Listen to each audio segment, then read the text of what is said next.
My son set me up, and I was arrested. I spent 3 days in a cell, betrayed by my own son. When I returned, he just laughed. Dad, I'm sorry, you were just getting in my way. Half an hour later, the police knocked on our door again. What had he done this time? Before we continue, please subscribe to the channel and let us know where you were listening in the comments. The kitchen door slammed open without warning. My newspaper scattered across the table as a glossy brochure landed face up, showing elderly people playing chess under the words Golden Years Manor. Coffee splashed from my mug onto the sports section. We need to talk about your living situation, old man. Alton stood in my doorway, manila folder clutched in his sweaty palm, breathing hard like he'd been running. My reading glasses slid down my nose as I stared at the brochure. Those smiling faces looked back at me from their perfect little dining room. What the hell is this garbage, Alton? He stepped inside, boots leaving muddy prints on Betty's clean linoleum. Dad, you can't live here alone anymore. Look at this wonderful facility. They have activities, medical staff, people your own age. I pushed the brochure away with one finger. People my own age? What's wrong with my age? Nothing's wrong with it. His voice carried that fake patience he used when he wanted something. But you're getting older, and this house is too big for one person. The manila folder hit the table next. Papers spilled out. Official documents with letterheads, numbers, and neat columns. My address printed multiple times. I caught sight of real estate appraisal at the top of one sheet. The house is worth $380,000. Alton's finger jabbed at a specific line. After nursing home fees and all expenses, we each get $150,000. My chair scraped against the floor as I stood. We? Who said anything about W.E.? Well, naturally, I'd inherit eventually anyway. He shrugged like we were discussing the weather. This way, you get excellent care, I get some financial stability, everybody wins. The afternoon sunlight streaming through Betty's yellow curtains seemed to dim. Dust motes floated between us, tiny particles suspended in air that suddenly felt too thick to breathe. The refrigerator hummed, the kitchen clock ticked. Papers rustled as Alton organized them into neat piles. You've been planning this? My voice came out flatter than I intended. I've been researching options for your future care, yes. Without asking me. I'm asking you now. But his eyes didn't meet mine. I moved around the table, claiming space he'd invaded. When did you start researching? Recently. How recently? Alton lit a cigarette, hands trembling slightly. Does it matter? It mattered because my son had walked into my house, the house I built board by board for his mother, and laid out papers like he was already measuring for furniture. It mattered because he'd used the word we like my home was already half his. I stepped closer to him. Have you contacted anyone about this? Any real estate people? Of course not. Too quick, too defensive. The trash can sat beside the back door, overfilled as usual. Yesterday's coffee grounds, banana peels, junk mail. But something caught my eye. A white corner sticking out between grocery store circulars. Business card stock. I pulled it free. Hendricks Realty, Michelle Hendricks, licensed agent. Her phone number was handwritten on the back with Tuesday's date. Yesterday's date. Alton's cigarette froze halfway to his mouth. You lying piece of... I couldn't finish. 38 years old, and my son was still lying to me, like a 10-year-old caught stealing cookies. Dad, let me explain. But I was already walking toward the living room, business card gripped so tight the edges cut into my palm. Behind me, Alton's boots followed, the sound echoing through the house Betty and I had filled with better memories than this. Michelle Hendricks visited Tuesday at 2 o'clock. I held the business card up to the afternoon light, filtering through the living room windows. Yesterday, while you were telling me you hadn't contacted anyone. Alton's cigarette dangled from his lips, forgotten. Okay, fine. I had someone look at the house, but just for information. Information for what? For planning your future care. Each word came out mechanical, rehearsed. I moved to the window overlooking our driveway. Family photos lined the wall. Alton's high school graduation, his wedding to Tracy, Christmas mornings, when he still smiled at his old man. How much do you owe, Alton? That's none of your business, old man. The phrase hit like a slap. I turned from the photos to face him. My house is my business. My money is my business. But your debts aren't? He paced between the couch and coffee table, ashes dropping onto Betty's carpet. I don't have debts. I have temporary financial obligations. To who? Various parties. A car door slammed outside. Tracy's voice carried through the walls as she called to someone. Her key turned in the front lock. When had I given them keys? And she appeared in the doorway, still wearing her grocery store uniform. Oh, she stopped when she saw us. I didn't know you were here, honey. We're discussing Dad's living arrangements. Alton's tone changed, became gentler. Tracy looked between us, reading the tension. Delbert, we really need this help. Her voice cracked on the last word. Help with what exactly? The kids need... She grabbed a tissue from the side table. Emma needs braces. Jacob's growth spurt means new clothes every month. And with Alton between jobs... Between jobs? I looked at my son. I thought you were working construction. That project ended. He wouldn't meet my eyes. Tracy sat heavily on the couch edge. We're 3 months behind on the mortgage. The bank sent a notice.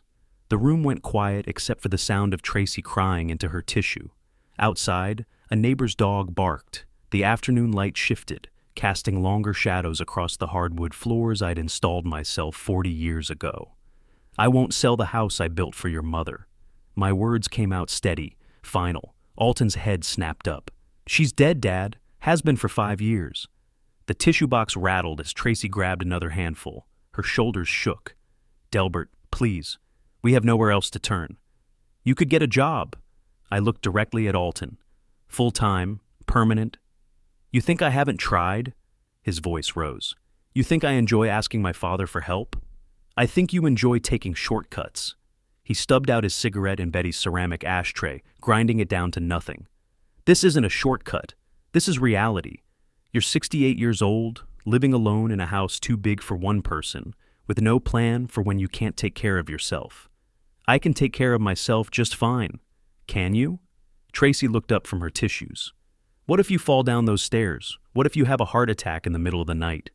My chest tightened. The stress was getting to me, making my heart race. I sat down in my recliner, the one Betty had bought me for my 60th birthday. The nursing home has medical staff on duty 24 hours. Alton's voice took on that sales pitch tone again. Recreation activities, nutritious meals, social interaction with people your own age. And you get $150,000. We both benefit. I closed my eyes. The living room fell silent except for the antique clock on the mantel, the one Betty's grandmother had left us. Tick, tick, tick. Measuring out the seconds of this conversation, of this betrayal, of this life I'd built piece by careful piece. When I opened my eyes, Tracy was watching me with something like pity. Alton was staring out the window, already mentally counting his money. I need time to think. Of course. Tracy stood, wiping her eyes. We don't want to pressure you. But Alton was already gathering his papers, sliding them back into the manila folder like the decision was made. Like my thinking time was just a formality. They left together, Tracy's arm around Alton's waist, supporting him the way she always had.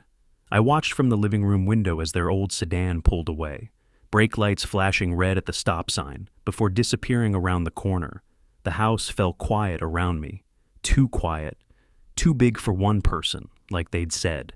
But it was my house, mine and Betty's, and nobody was taking it from me.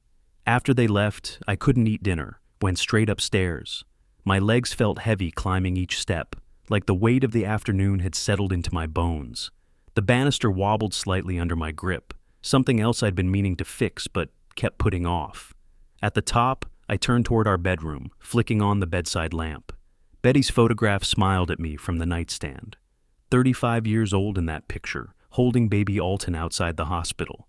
She'd been so proud, so sure we were doing everything right. I sat on the bed edge, springs creaking under my weight. The manila folder lay on my dresser where I'd carried it up, its contents still scattered from Alton's presentation. But it was the shoebox under Betty's side of the bed that I reached for now. Old receipts, letters, birthday cards she'd saved. My hands shook as I sorted through them, looking for... the university payment stubs. $40,000 over 4 years. Tuition, room and board, books, spending money. Every semester, I'd written those checks gladly, believing in my son's future. He'd dropped out junior year to marry Tracy. Dell, don't spoil him so much. Betty's voice echoed in the quiet room.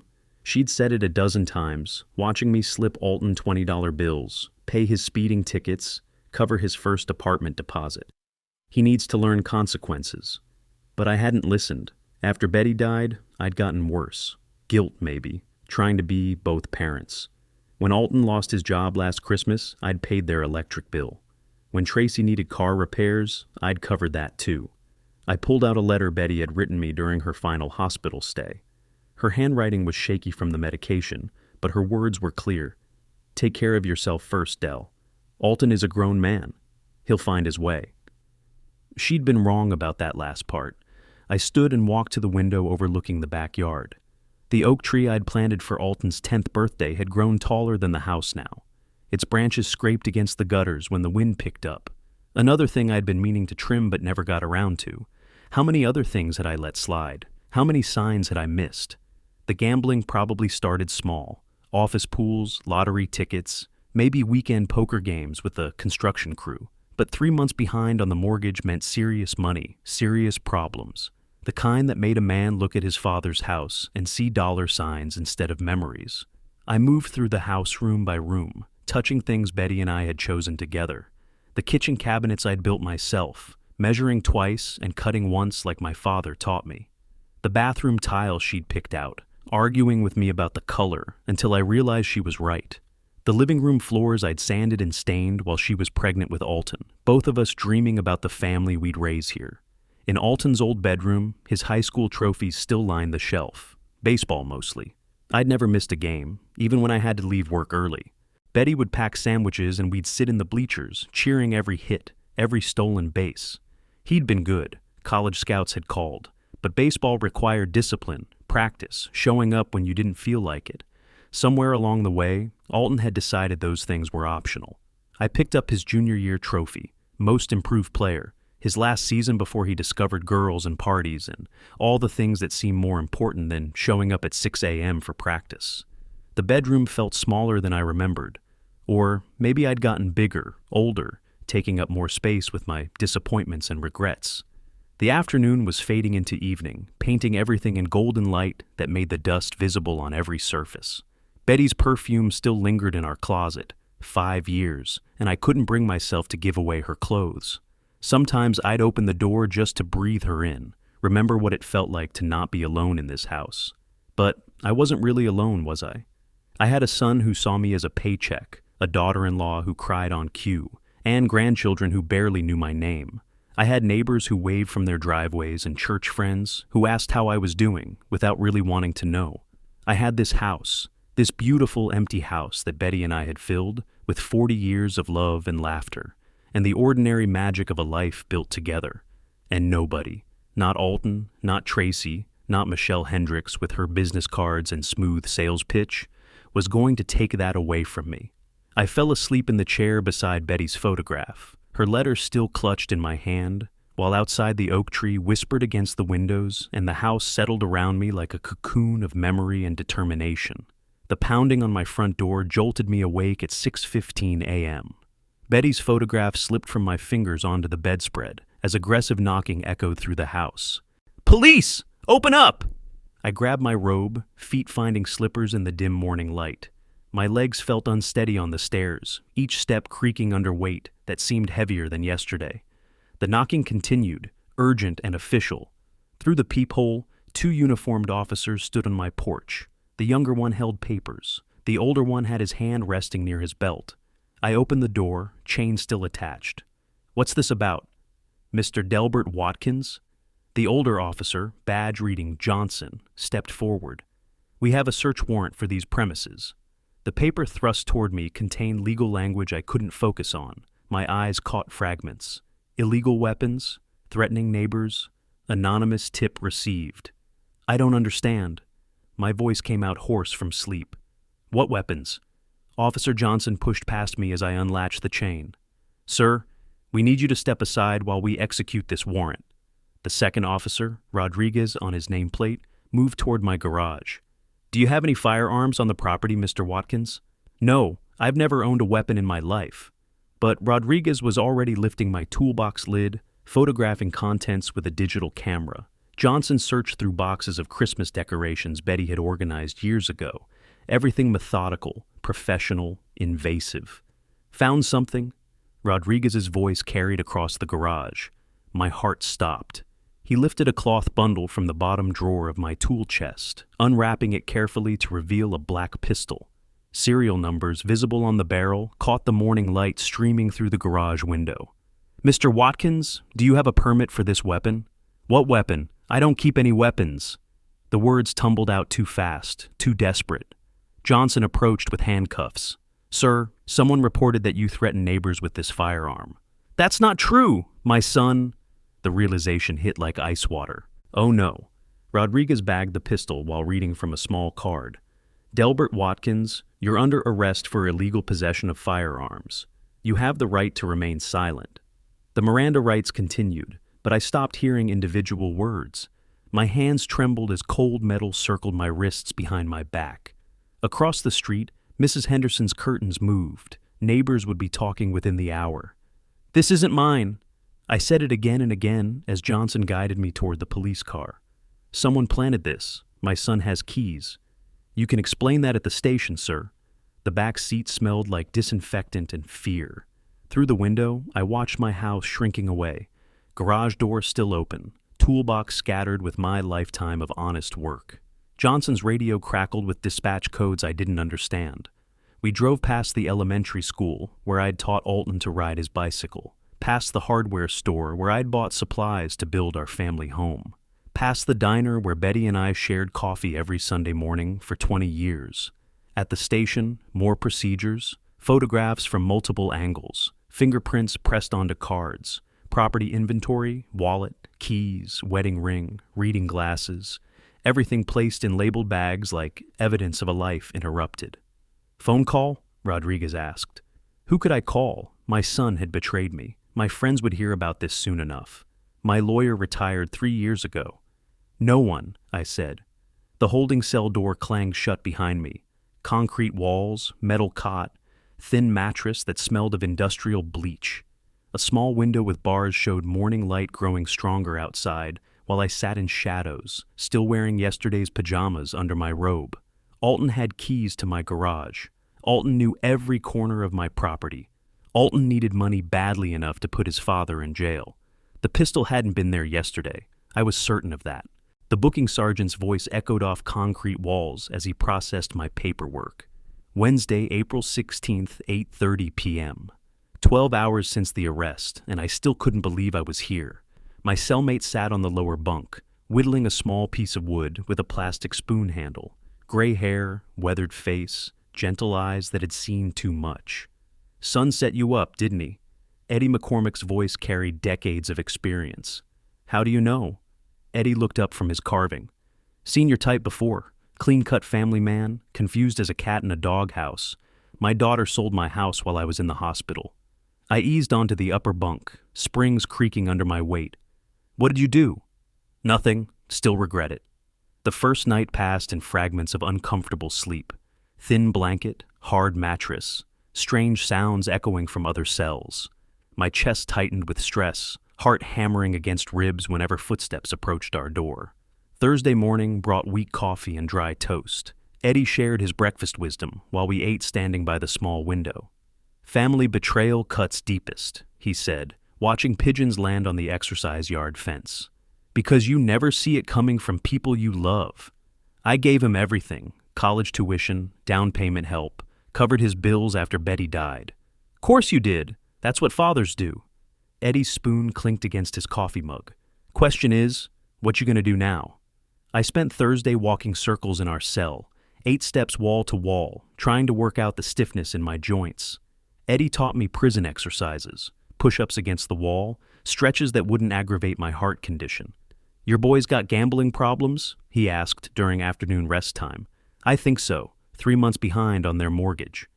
Desperate men do desperate things, but that don't make it right. Friday brought a visit from Detective Harper, a patient woman with graying temples who explained the investigation. The pistol serial number traced to a theft 10 years ago. No fingerprints from me.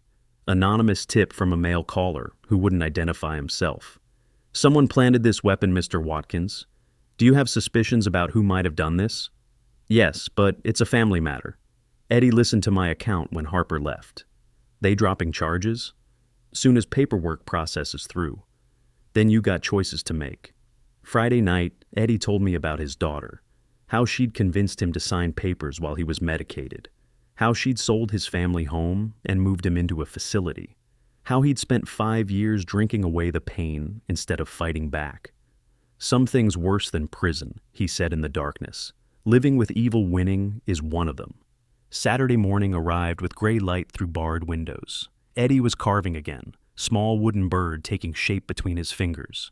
Gift for my granddaughter, he explained, if I ever get courage to call her. A guard appeared at our cell door. Watkins, you're being released. Eddie stood and shook my hand. His grip was firm, calloused from honest work before alcohol claimed his focus. Remember what I told you about evil winning? I gathered my few possessions. Toothbrush, plastic cup, letters I'd written but never sent. Eddie's wooden bird sat on the window ledge, wings spread like it was ready to fly away from this place. Take care of yourself, old man. You too, Eddie. The cell door opened, and I walked toward freedom, carrying 3 days of hard-earned wisdom about justice, family, and the courage required to fight for what's right. Detective Harper's office smelled like burnt coffee and old cigarettes. Saturday morning, 10:30 a.m. exactly, and she was explaining what I already knew in my heart. The serial number doesn't match your records, Mr. Watkins. Someone planted this weapon in your garage. I knew that. Do you have suspicions about who might have done this? Yes, but it's a family matter. Harper leaned back in her chair, studying me with tired eyes. The anonymous tip came from a male caller. Brief conversation, no follow-up. Weapon was stolen from a home burglary 10 years ago. Never recovered until now. She slid papers across her desk. No charges filed. Record cleared completely. We're sorry for the inconvenience. My personal items came back in a plastic bag. Wallet, keys, watch, reading glasses. Everything exactly as I'd left it, but I felt different holding them. 3 days in detention had changed something fundamental in my perspective. Need transportation home? Harper asked. That would be helpful. The desk sergeant called a taxi while Harper completed final paperwork. I signed documents acknowledging property return and legal resolution. Professional courtesy wrapped around genuine apology for wrongful arrest. Outside, morning air felt different on my skin. Fresher somehow, like breathing freedom after taking it for granted. The taxi driver recognized the situation without asking questions, maintaining respectful silence as we drove through familiar neighborhoods. Rough few days? He asked finally. Educational. My house appeared unchanged from the street, but I knew everything was different now. The garage door was closed, tool chest probably still scattered from the search. Neighbors would be curious about police activity, gossip already spreading through to morning coffee conversations. I paid the driver and stood on my front porch, key ready in my hand. Eddie's words echoed in my memory. Some things worse than prison. Living with evil winning is one of them. The key turned smoothly in the lock I'd installed 40 years ago. Inside, silence greeted me like an old friend. But it wasn't empty silence anymore. It was planning silence, thinking silence, preparing silence. My answering machine blinked with 7 messages. I didn't need to listen to know they were from Alton, probably building his next manipulation strategy. 3 days of his father in jail would have made him nervous about his scheme falling apart. In the kitchen, coffee grounds still scattered on the counter from Wednesday morning's interrupted routine. Betty's ceramic ashtray held Alton's cigarette butts, evidence of his casual invasion of our sacred space.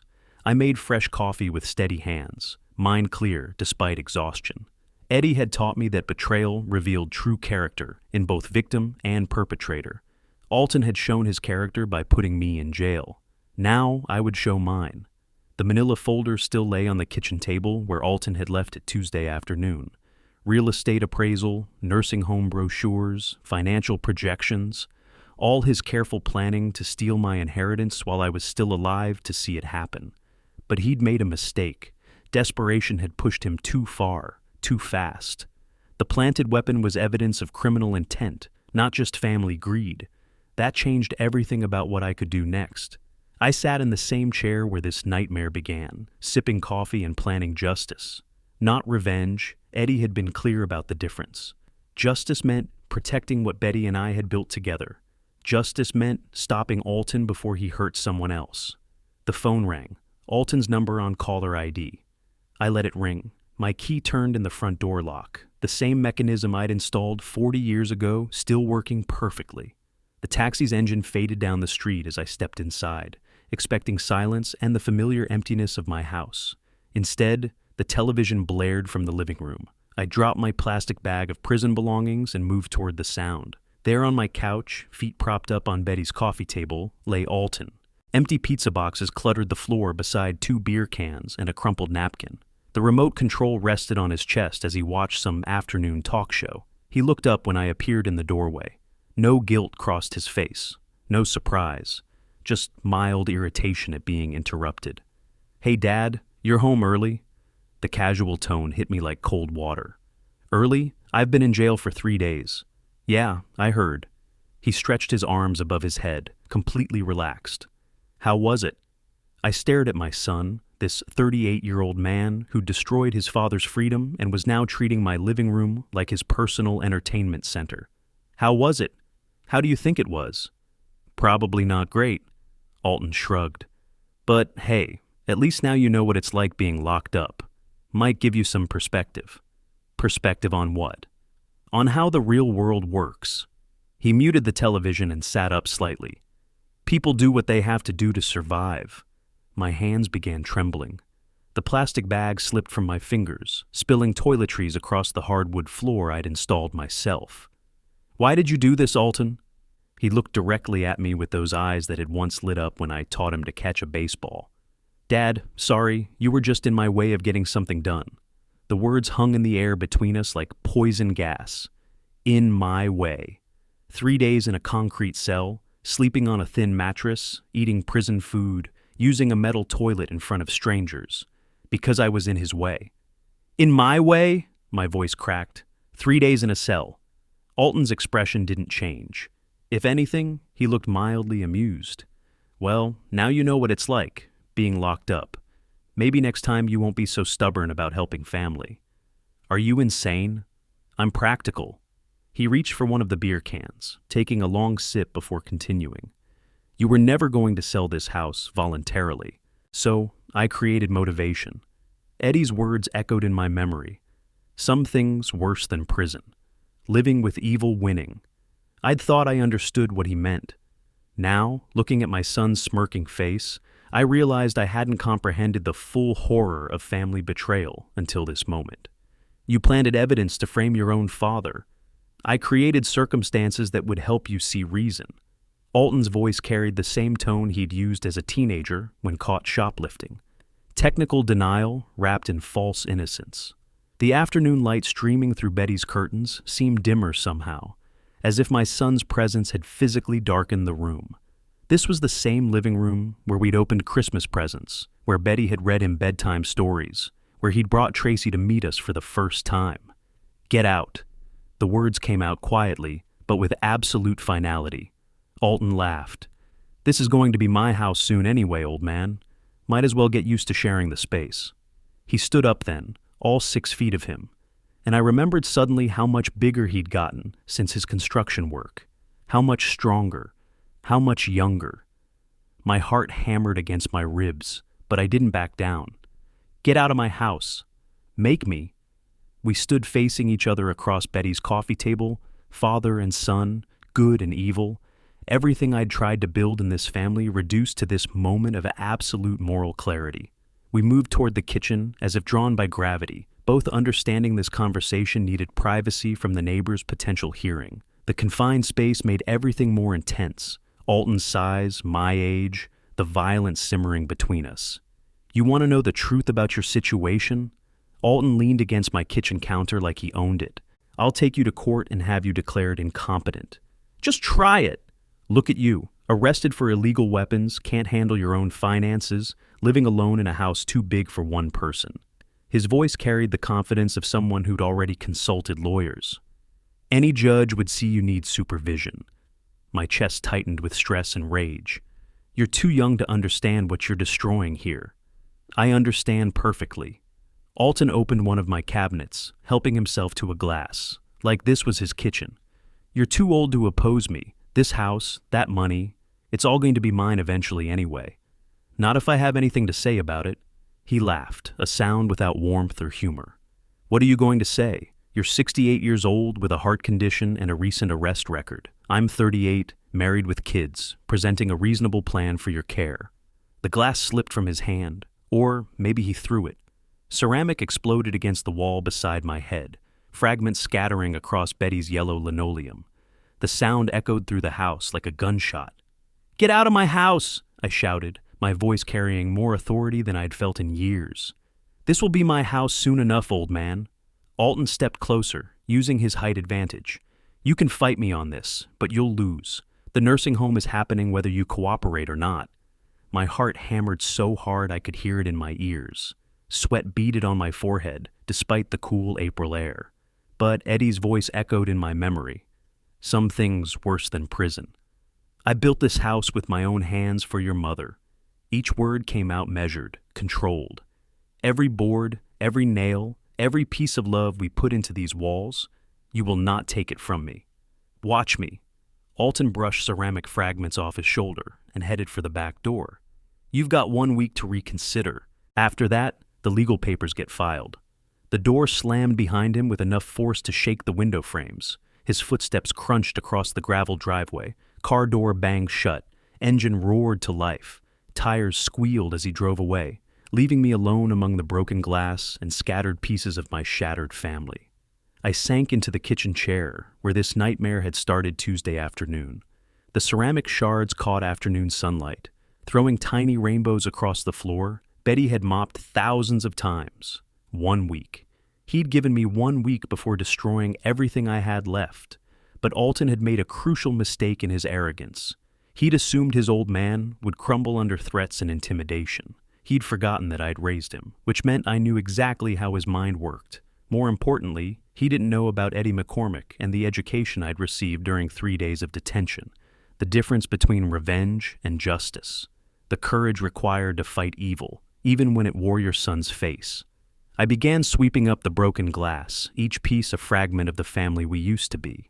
But as I worked, my mind was already moving forward, planning the next phase of this war Alton had started.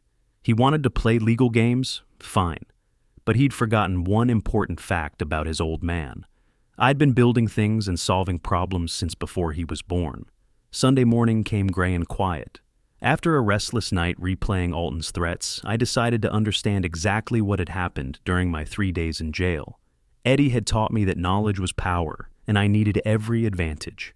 Mrs. Henderson was watering flowers in her front yard when I approached the fence separating our properties. At 70, she'd lived next door for 15 years and noticed everything that happened on our street. "Delbert, I'm so glad you're home." She set down her watering can and hurried over. "That whole police business was terrible. Everyone knows you're not a criminal." "Thank you, Helen. I need to ask you something important." I kept my voice low, neighborly. "Did you see anything unusual while I was away?" Her eyes lit up with the excitement of someone who'd been waiting to share crucial information. "Oh my, yes. Your son came here Thursday morning with some rough-looking men and a truck." Thursday, the day after my arrest. "What kind of truck?" "Big white pickup, very dirty. They were carrying things into your garage for hours." Mrs. Henderson glanced around conspiratorially. "I thought it was strange, you being in jail and all. How many men?" "3, maybe 4. Alton seemed to be directing them, pointing where to put things." She paused, studying my face. "Delbert, is everything all right?" I thanked her and walked downtown to Mark's Cafe, located directly across from my house with a perfect view of my property. Mark Stevens had owned the place for 10 years, and I knew he'd installed security cameras after a break-in 2 years ago. "Mark, I need a favor." I explained about my wrongful arrest without mentioning Alton specifically. "Could you check your security footage from Thursday morning?" He pulled up digital files on his computer, scrolling through time-stamped recordings. "There, 9:30 a.m., that's your son's car and that white pickup behind it." The footage showed everything Mrs. Henderson had described. Alton directing 3 men as they carried boxes and electronic equipment from the truck into my garage. Multiple trips, systematic organization, clearly planned operation. "Can you burn this to a disk for me?" "Sure thing, Delbert. Hope this helps with whatever you're dealing with." Back home, I conducted my own investigation of the garage. Behind my tool chest, hidden in a space I rarely used, I found evidence of recent activity. Cardboard boxes had been stacked and removed, leaving dust patterns on the concrete floor. Fresh tire tracks marked the entrance. More disturbing was what I found wrapped in an old tarp beneath my workbench. Electronic devices still in Best Buy packaging, tablets and smartphones with security tags attached, cables and accessories clearly stolen merchandise. The evening news provided the final piece of the puzzle. Channel 8 reported on a violent robbery at the Best Buy store Thursday morning, the same day Alton and his associates had been using my garage. A security guard had been hospitalized with head injuries. Thieves had escaped with thousands of dollars in electronics. The timeline was perfect. While I sat in jail, framed by my own son, he'd used my property as a storage facility for stolen goods. The planted gun had been tactical misdirection. Keep police attention on elderly father's weapons violation, while the real criminals operated freely. I sat in my kitchen that evening, evidence spread across the table like pieces of a complex puzzle: security footage, witness testimony, hidden merchandise, news reports, everything connected with devastating clarity. Alton hadn't just betrayed me for inheritance money. He'd involved me in violent crime, used my reputation as cover for criminal enterprise, made my home base of operations for thieves who'd hurt an innocent man doing his job. Eddie's wisdom echoed in my mind. Some things worse than prison. Living with evil winning. But evil wasn't going to win. Not in my house. Not with my name. Not while I still had breath in my body and strength in my hands. Tomorrow, I would take action. Tonight, I planned exactly how justice would be served. 3 hours later, I returned to the garage armed with everything I'd learned from Mrs. Henderson and Mark's security footage. The afternoon sun slanted through the single window, casting long shadows across tools and equipment I'd accumulated over 40 years of honest work. But now I knew this space had been contaminated by criminals. Moving methodically past my workbench, I examined areas I rarely disturbed. Behind the lawnmower, beneath paint-stained canvas I'd used to protect Betty's gardening supplies, my fingers found what I was looking for. Cardboard boxes, still bearing Best Buy price tags, tablets, smartphones, gaming equipment, hundreds of dollars worth of electronics with security sensors still attached. Serial numbers clearly visible on devices that had never belonged in my garage. The news report I'd seen earlier suddenly took on devastating personal meaning. Best Buy robbery, Thursday morning. Security guard hospitalized. 23 years old, married, 2 young children. Ann Alton had been laughing when I asked him about it. I photographed everything with trembling hands, evidence of my son's involvement in violent crime. This wasn't just family betrayal anymore. This was justice for an innocent man lying in a hospital bed because my son needed quick money. Eddie's words echoed in my memory. Some things worse than prison, living with evil winning. But there was something worse than that. Living knowing you could have stopped evil and chose not to. The security guard's name was Marcus Coleman, according to the detailed news report I found online. Father of 2 girls, ages 4 and 6. Skull fracture, concussion, 3 days in intensive care.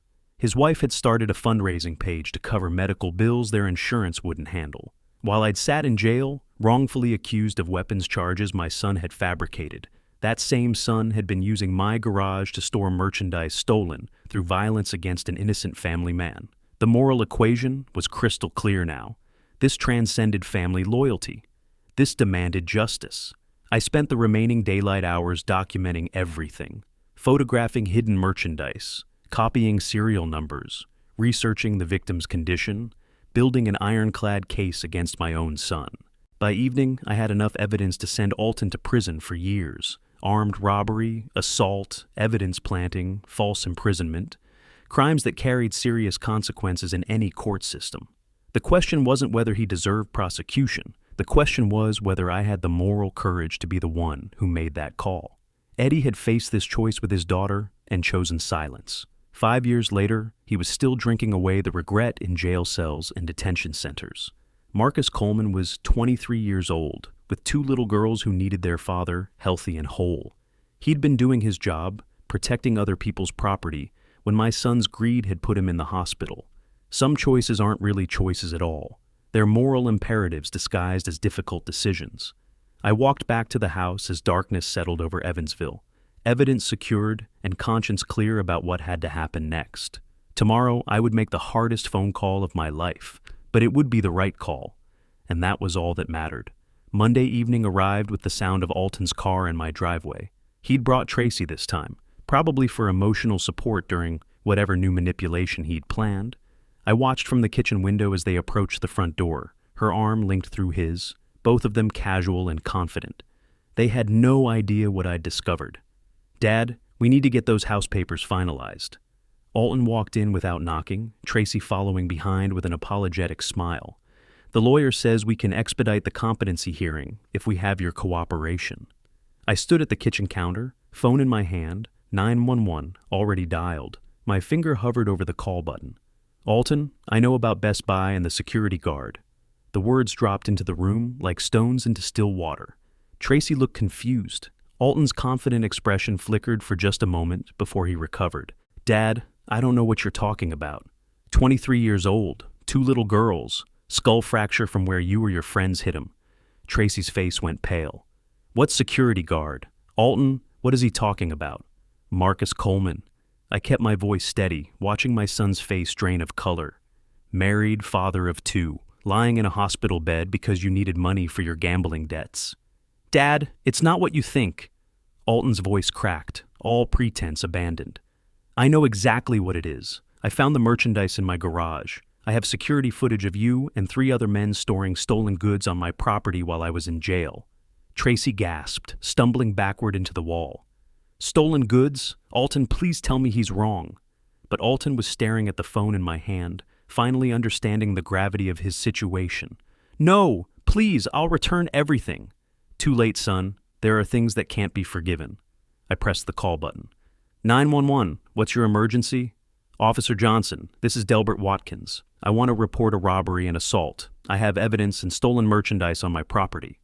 Alton dropped to his knees beside the kitchen table, hands clasped in desperate prayer to a father whose trust he'd shattered beyond repair. "Please don't do this. Think about Tracy. Think about your grandchildren." But I was thinking about Marcus Coleman's daughters, 4 and 6 years old, wondering why Daddy was in the hospital. I was thinking about Eddie's warnings about enabling evil through family loyalty. I was thinking about the difference between blood relations and moral obligations. "Mr. Watkins, officers will arrive in approximately 30 minutes. Please remain on the premises." "I'll be here." Tracy slid down the wall to the floor, sobbing into her hands. "How could you do this, Alton? How could you hurt someone?" "It was supposed to be simple," he shouted at her, then turned back to me. "Dad, how can you do this to me?" I looked down at my son, kneeling on the kitchen floor where Betty used to bake cookies for his elementary school classes. "The same way you could frame me."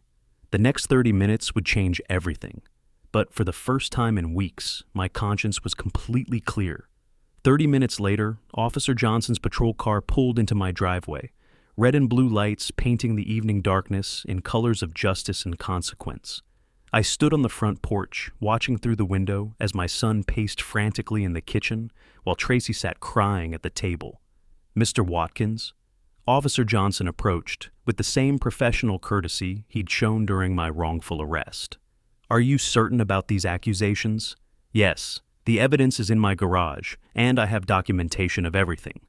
We walked together across the driveway, my keys unlocking the same garage where this nightmare had begun.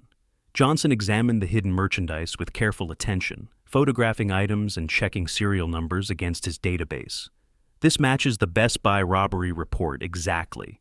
He looked up from a tablet still bearing its security tag.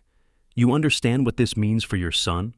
"I understand that a 23-year-old security guard is in the hospital because of these crimes. I understand that his 2 daughters need their father healthy. I understand that some things matter more than blood relations." Back in the house, Johnson read Alton his rights while fitting handcuffs around wrists that had once thrown baseballs in our backyard. The irony wasn't lost on either of us. The same officer who'd arrested me for crimes I didn't commit was now arresting my son for crimes he definitely had committed. "Dad, please!" Alton's voice broke as Johnson guided him toward the patrol car. "Think about what you're doing to our family." "I'm thinking about what you did to the Coleman family." Tracy followed them outside, still in shock, but choosing to support her husband despite learning the truth about his character. "Delbert, how could you call the police on your own son?" "Because justice is more important than blood." The patrol car pulled away with my son in the back seat, taking him toward consequences he'd earned through his own choices. Mrs. Henderson watched from her window, probably understanding more about neighborhood justice than she'd let on during our fence conversation. I remained on the porch until the taillights disappeared, then walked back inside to the kitchen, where ceramic fragments from Saturday's confrontation still littered the floor beneath the cabinet. Tomorrow, I would sweep them up, repair the wall, and begin the process of healing from family betrayal. But tonight, I sat in Betty's chair and thought about Marcus Coleman's daughters, who would have their father home eventually because someone had chosen justice over family convenience. I thought about Eddie McCormick, whose wisdom about moral courage had saved me from a lifetime of regret. Most of all, I thought about the difference between revenge and justice. Revenge would have been hurting Alton the way he'd hurt me. Justice was protecting innocent people from the harm he might cause in the future. The house felt quiet around me, not empty, but peaceful. The kind of peace that comes from doing the right thing, regardless of personal cost. Eddie had been right about one thing. Some things are worse than prison. Living with evil winning was definitely one of them. But evil hadn't won tonight. Justice had. If you like this story, please like this video, subscribe to the channel, and share your impressions of this story in the comments. To listen to the next story, click on the box on the left. Thank you for watching.